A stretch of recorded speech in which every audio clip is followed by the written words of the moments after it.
Cinema హీరోలకి నేను కూడా సినిమా హీరోనే. ఎప్పుడు గౌరవం ఇవ్వాలి, ఎప్పుడు చప్పట్లు కొట్టాలి నేర్చుకోవాలి. అందరూ యువత, వచ్చే తరానికి మీరు నాయకత్వం వహించేవాళ్ళు. నేను వచ్చింది మీ చేతి ఇక్కడ జేజేలు కొట్టించుకోవడానికి రాలా, గొడవ పెట్టుకోవడానికి వచ్చాను. ఎవరైతే సనాతన ధర్మ విరోధులో, ఎవరైతే సనాతన ధర్మాన్ని మట్టిలో కలిపేస్తామని అన్నారో వాళ్ళతో గొడవ పెట్టుకోవడానికి వచ్చాను ఈ రోజున. Today to the entire nation I'm addressing this from Tirupati regarding the desecration of Lord Balaji.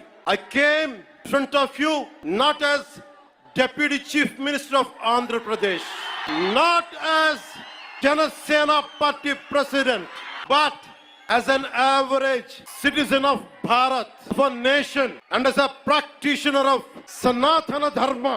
I came in front of you all. సగటు భారతీయుడిగా, హైందవ ధర్మాన్ని పాటించే హిందువుగా నేను మీ ముందుకు వచ్చాను.